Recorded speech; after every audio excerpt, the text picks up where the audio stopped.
Hey, this is Amber Thailing, and I'm one of the attorneys at Casey Elder Law. And I am here today with Sarrisa Curry, who is with the Parkinson's Exercise and Wellness Center. And she's going to tell us a little bit about what she does. All right. Thank you, Amber, for that introduction. I'm very pleased and happy to be here to share about what we do for the Parkinson's community here in the Kansas City area. I am the president and founder and head coach of the Parkinson's Exercise and Wellness Center, as you said. We are a Parkinson's dedicated facility, so we serve the movement disorder community here, and primarily we do that through exercise. And exercise is a small part of it. Another large part of it is community, friendship, camaraderie, sharing resources and experiences with this journey that is Parkinson's. We started working in this field, I guess you could say, in early 2015 when Rocksteady Boxing hit the scene. And if you're a person with Parkinson's, you may have heard of Rocksteady Boxing. It really was the catalyst that brought exercise to the front of the scene when it came to a possible therapy for Parkinson's. Up till that point, there was carbidopa-levodopa or Cinemet. I'm sure many of you have heard of that. And then there was DBS, or deep brain stimulation. And those were really the only two therapies that were proven to be beneficial to help a person with Parkinson's have a better quality of life. Mm-hmm. When Rocksteady Boxing emerged, they showed that without a doubt, people who were exercising vigorously and consistently and putting themselves in a place of really exerting themselves often were having a slower progression of symptoms. Their symptoms were actually becoming less than they were before. They were finding that they had a better quality of sleep, that they had a better outcome with other medications that they were taking. They were coming off of heart medications or high cholesterol medications. And overall, their life was improving with Parkinson's rather than declining with Parkinson's. So at the time in 2015, I was working with general population. I've been in the fitness industry since I was 17. I started working at a gym when I was 17 and have worked pretty much every possible area that you can think of in the health club setting, all the way up to manager of operations and wellness, personal training, group fitness, managing a cafe and a daycare center, and so on. When the first person with Parkinson's called and said, "Do you have anything for boxing for people with Parkinson's?" Nope, never heard of that. I don't. And then the second person called. And then the third person called. And then over the course of 2 or 3 days, we had 8 people that had called to ask about boxing and Parkinson's. I said, what is going on here? Something's up. Something's going on. And I was able to watch the show, or the episode of the morning show with Leslie Stahl, where she featured her husband who has Parkinson's. And they showed this man who was really slow moving and stiff and rigid and had tremors and no facial expression. He looked, I mean, really for all intents and purposes, he looked like an old man who had Parkinson's. And then they followed him to the gym over the course of the next couple of weeks as he did these boxing exercise program. And he came to life. His posture changed. He looked like a different person. He had energy. He was hitting the speed bag, and it was so incredibly powerful to see a drastic change like that in someone over such a short period of time, that you couldn't deny it being possible or helpful. So long story short, worked with the company that I was with at the time to create a small group, called back several of these people who had called, and I said, okay, let's give this a try and see what this is all about. And started with 4 gentlemen who came in twice a week for a half an hour session a day. And within the first 2 weeks, and I'm not exaggerating, I know this sounds just preposterous, but within 2 weeks, one guy was carrying his walker in. He had been walking with a walker for years. And I said, you can't carry your walker. You've got to use your walker. You know, what are you doing? He said, well, you don't understand. I haven't fallen for 5 days. I'm like, okay, you still have to use your walker. Like, be careful. I mean, he's like, no, you don't understand. I've fallen every day for the past 3 years, and I haven't fallen for 5 days. I'm like, why do you think that is? And so it just has to be the exercise. One of the other guys came in and a couple of days later said, I forgot to take my medication the other day. I'm like, what? You can't not take your medication. Like, you have to take your medication. No, you don't understand. I didn't have a tremor for 5 hours that day. My tremor is usually what lets me know it's time for me to take my medication. And that tremor wasn't there at all after exercise. So things were shifting in those 4 guys. Things were shifting within me. And I'm like, if this is this profound and this helpful, why aren't they talking about it? Why aren't there places like this all over?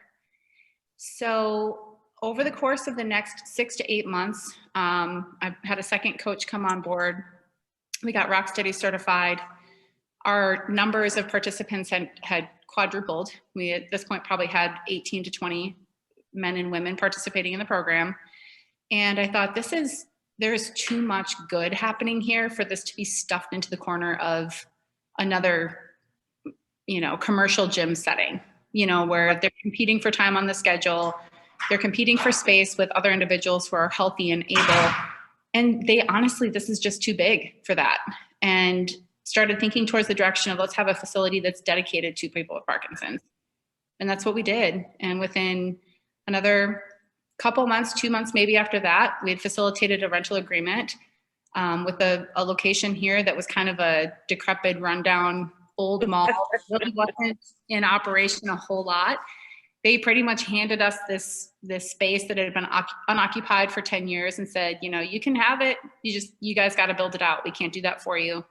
So we put a lot of elbow grease into our first space. We did all of the demolition, all of the cleaning, all of the construction ourselves on a very tight budget and made it happen. We opened our first facility in August of 2016, so very short time later, and just got rolling. And the Parkinson's community has really responded. We hardly market ourselves.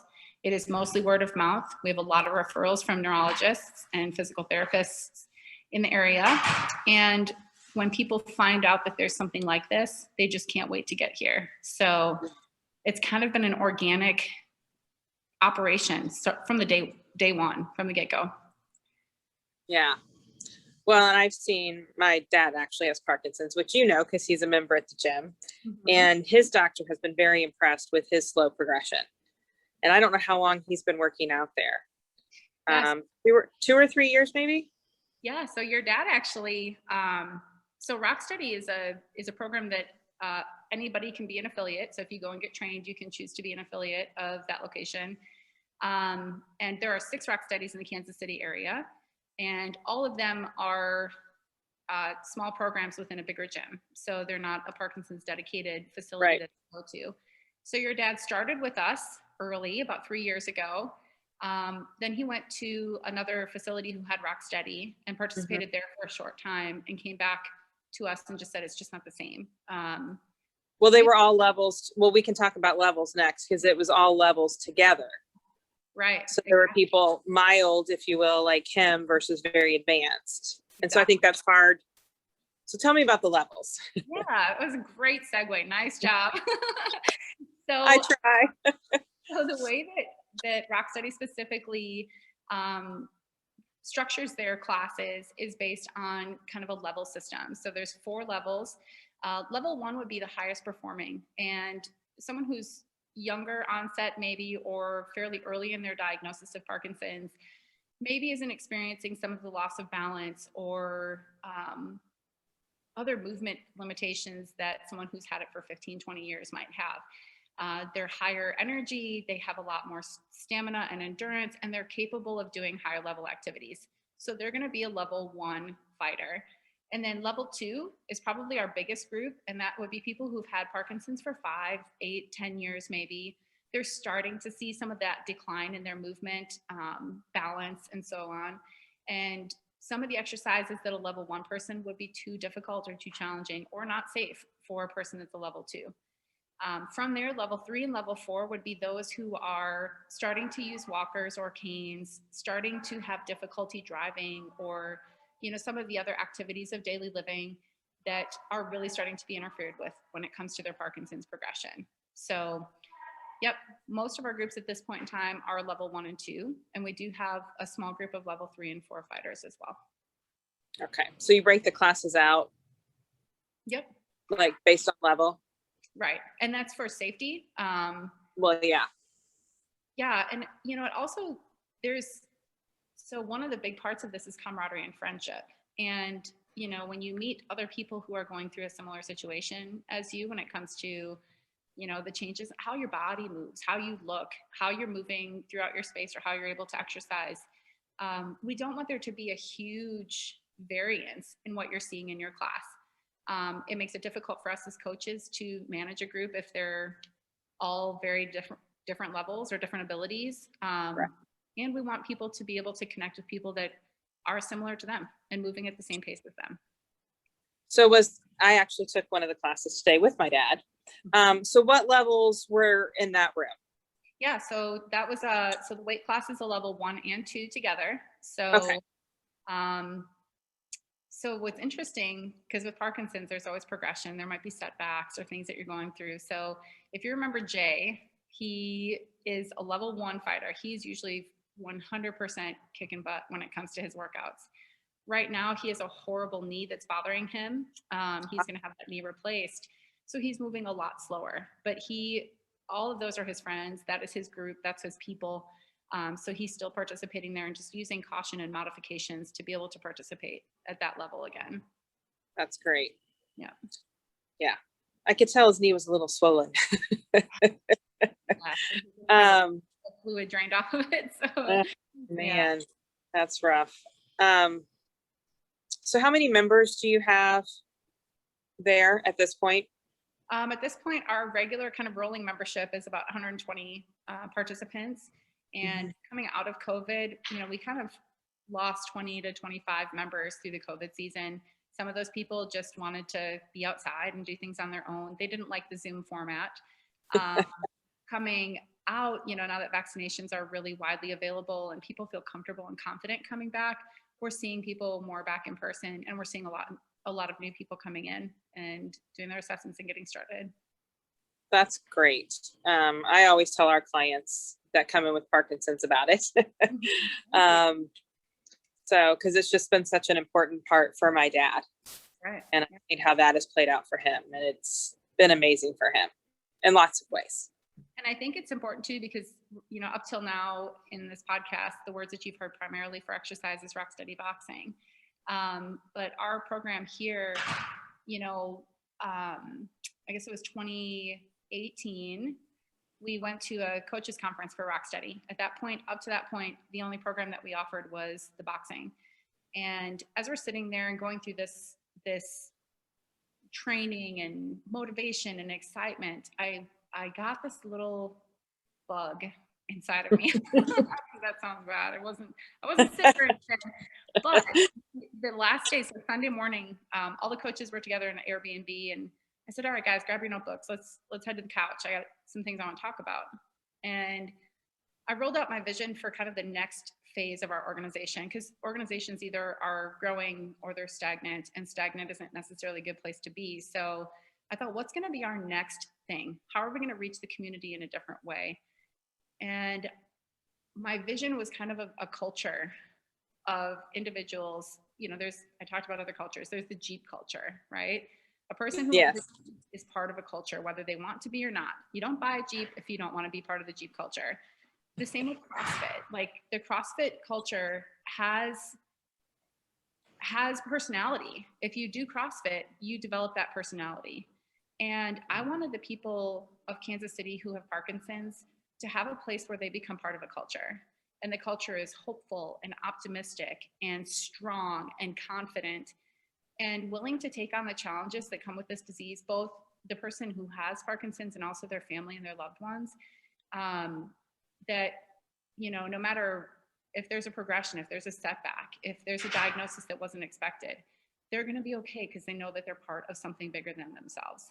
And in that conversation, we branched out. I said, I want, very talented coaches here. And Lacey, who is one of our coaches, is a dancer. She's been a dancer since she was 4 years old. She is Pilates certified on the reformer, as well as floor and mat work.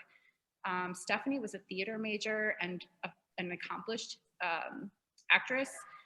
And we weren't using any of those skills. So I said, you know, Lacey, I want you to develop a Pilates program and a dance program for our Parkinson's community. Stephanie, I want you to dig into this art, the theatrical expression aspects of emotions and ranges that are lost with Parkinson's, really. And so they did. And we expanded our programs to include 6 other forms of exercise outside of rock steady. So, you know, your dad actually participates in quite a few other classes. I think he was taking 3 classes today. Yes. And that is so incredible to me. And another gentleman was here today and he said, you know, the craziest thing is my whole week now revolves around exercise. He said, all I think about all day long is what class am I doing tomorrow? When am I getting in for exercise? When am I going to get to the center? And going from a person who had nothing to do at all, except for sit in his recliner or kind of hang around the house or, you know, drive along with his wife for errands, for him to now have nothing but excitement for his day of what am I going to do today? Who am I going to see at class today? That is the culture that I want. They're part of something, they're involved in something, and they're actively fighting against a disease that could otherwise be a very devastating thing. Yeah. And my dad schedules his activities around his workouts too. That's awesome. He's like, well, no, I can't do this time because I've got, you know, boxing or Pilates or whatever it is he does. So yeah, he definitely works his schedule around it. It's very important to him. So, which I'm very grateful for. Good. For sure. Me too. I'm trying to think of any other things that you want to talk about. Why don't you tell me about the different classes then? Okay. Yeah. So you already know about rock steady boxing. Rock steady boxing is a high intensity, meaning that they are working at a high level of cardiovascular and endurance strength training. So your class today was a weight training class. So you did resistance work, but you didn't just stand and do bicep curls and shoulder presses. You threw a med ball against the wall. You did sit to stands with a staggered stance. So you're working on balance and strengthening in kind of a strange way, more than just doing a squat. Everything that we do in rock steady is designed to challenge the body to move in multiple directions: forward, backwards, laterally, up and down. We work on agility or coordination when it comes to stepping over cones or doing ladder drills or being able to count a sequence on the bag as you're punching. All of those things pull the brain in multiple directions all the time. So with Parkinson's, where that deterioration would be happening, rather than that, it's actually seeking to find new ways to perform these activities as they're being requested. That's called neuroplasticity, and that's what we want the brain to do. We want the brain to move outside of itself, outside of those deteriorated or diseased areas, and finding a way to make it happen. The brain is amazing at doing that. And that's what we do all day long in rock steady. Pilates, which you talked about, because your dad participates in Pilates. We have a floor-based class, so working on core strength, working on posture, working on the presence of good tall standing and sitting. And then that combined with spinal roll and release, where we work on the flexibility of the spine. With Parkinson's, a lot of times you're going to get slouched posture. So sometimes you can tell a person that has Parkinson's just because they're slouched like this, and they're walking and they're shuffling their feet and their head is protruded forward. So we want to be able to strengthen that spine, stretch it out, and return mobility to that spinal cord. If I'm talking too much, let me know. I feel like it's just coming out. No. That's what's supposed to happen. You're telling us about what you do. So the dance class is really just movement based. So Lacey will put on some fun music. They'll use scarves, they'll use poi, which are a form of movement as well. Sometimes she'll have people design a movement that looks fun. So they'll put it to an 8-count beat, and you might do 1, 2, 3, 4, 5, 6, 7, 8. So that might be one person's. And then she goes through the room and each person does their movement to the song along with their friends. It's just fun. Rhythm based is excellent. Our brain responds very well to rhythm. even if you don't have natural rhythm, your body does, and it picks up on that, and it just creates a stronger connection to yourself. So the art of expression is Stephanie's class. That is a theater-based class, but you're not acting. Parkinson's is motor and non-motor. So the motor symptoms are the things we can see on the outside: tremor, change in posture, change in gait. The non-motor symptoms are depression and anxiety, sleep disturbances, loss of the ability to feel a sense of joy, which can also be called apathy. And the art of expression uses theatrical activities to pull those emotions out again and to pull movements out that maybe were lost. The science behind it is phenomenal. If you are not aware of it, check it out. Being able to kind of hijack a regular place in our brain where we would be walking. When you say, okay, I want you to walk like you're 12 feet tall and you're stepping through thick mud. And all of a sudden these bodies who were stiff and immobile and moving slowly are tall, and they're lifting their legs and they're walking through thick mud. When you are doing creative movement, it bypasses the other regular movement. It's just amazing. POWER stands for Parkinson's Wellness Recovery. That is another Parkinson's specific program, and it was developed by Dr. Becky Farley, who also created the LSVT Big and Loud Physical Therapy. So if you are a person with Parkinson's, there's a good chance that your doctor has said, let's get you into some physical therapy. And the Big and Loud program would be where they start. Well, when that program ends, there was nothing. So people were sent home with this packet of exercises. Do your exercises every day and you'll be great. Said nobody ever, right? Because 70% of people don't ever pick up that piece of paper again when they don't have someone taking them through those exercises and encouraging them. Yeah. So the POWER program picked up where that left off, and we do fun, creative exercises, big amplified voices and movements, and it's amazing. So did I get them all? Fit to Care is for our caregivers. So if you're a caregiver of one of our fighters, there are classes for you to come and get your exercise and keep yourself healthy so that you're fit to care. So, oh, that's great. Yeah. Really nice. I like that. Trying to think of anything else. Well, how do they get in touch with you? How does that work? Yeah. So we hear a lot more from family members than we do hear from people with Parkinson's themselves. So on the web, obviously, we're available at www.thepewc.org. That's the Parkinson's Exercise and Wellness Center, PEWC. We are on Facebook, the full name of our facility, the Parkinson's Exercise and Wellness Center. We're on Instagram under the same name, and you can call us. I see you on Instagram. Every now and then I see my dad on Instagram. Yes. Yeah, Lacey's really good about posting stuff. I'm not so good. I want to work out. I don't want to post and see myself on anything very often. So one of the things that you did mention earlier when we were talking prior to the podcast starting was what is like the most important thing that I want to instill for someone who may be listening to this podcast. And I just want to reiterate that a diagnosis of Parkinson's used to be this kind of welcoming into an unknown world of darkness. What does this look like for me? How long do I have? Am I going to be able to walk in 5 years from now? Am I going to have a quality of life? And there really were no answers for that. The neurologist who might be working with you might say, well, you just don't know. You probably have a couple good years left. Here's your medication. If you need something, we'll get you into therapy. We want to be the hope that your life can be just as full of quality experiences as it was prior to a diagnosis of Parkinson's. It may look different. You may have to work harder for that, but there is not a single thing that's keeping you from having fun time with your grandkids, from traveling, from living a long, healthy life, even with a diagnosis of Parkinson's.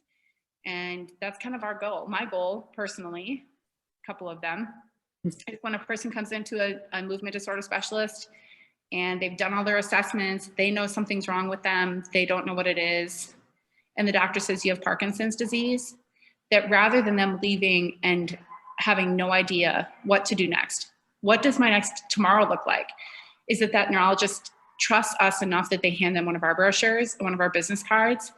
I'm sorry, you have Parkinson's. Here's where you need to go tomorrow. Check out this place. They're doing great things. You're going to meet some new people, and you're going to fight this thing because you can. And I want that to happen every single time someone's getting a diagnosis. And that's what happened to my dad. Within a couple of days, I think he had reached out to you guys. Yeah, and we're seeing it a lot. So that vision is being realized.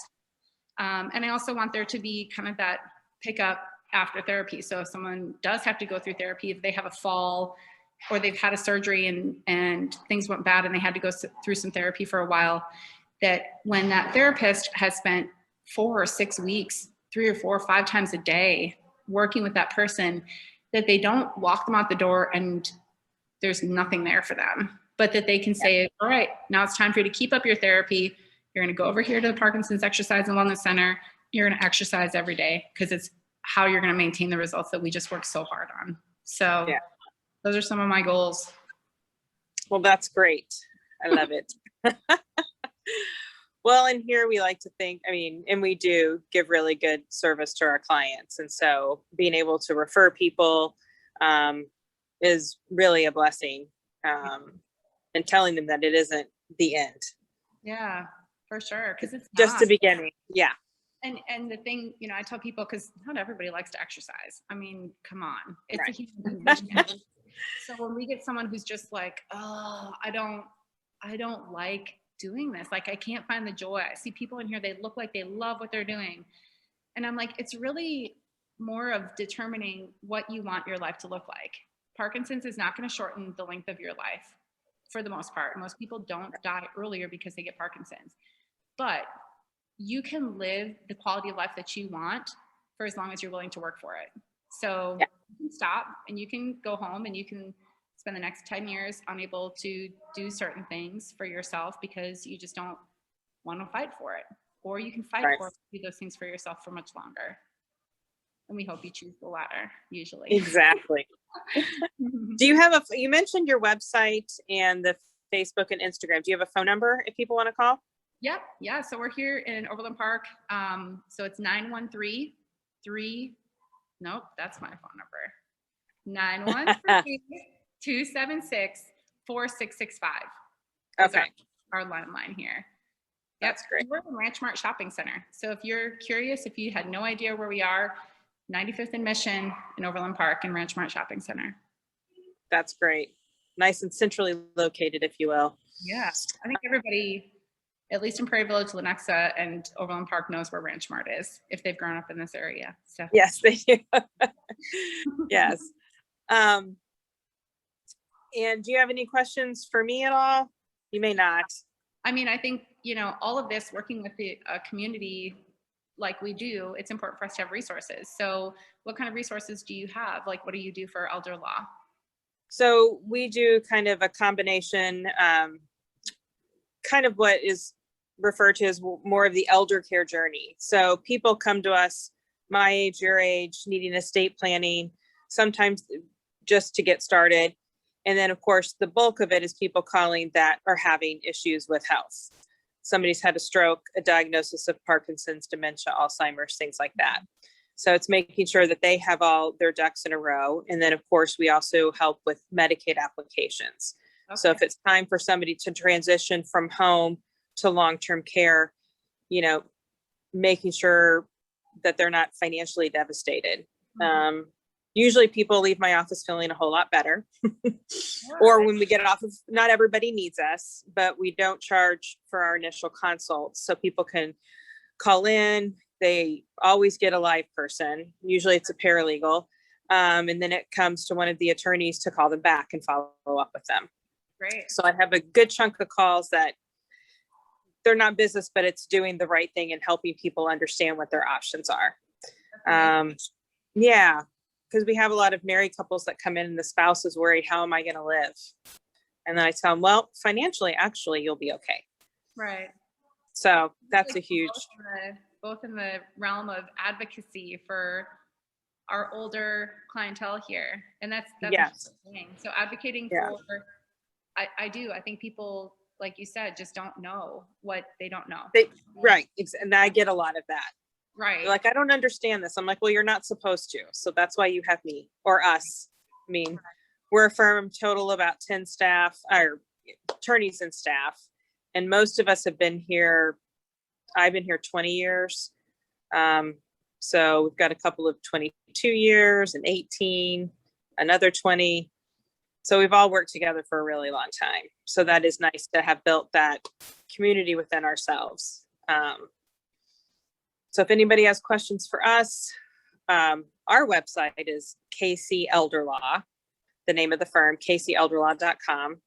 And then our main number is 913-338-5713. And we do have offices in Kansas and Missouri. So we have one in Lee Summit and one up in Kearney.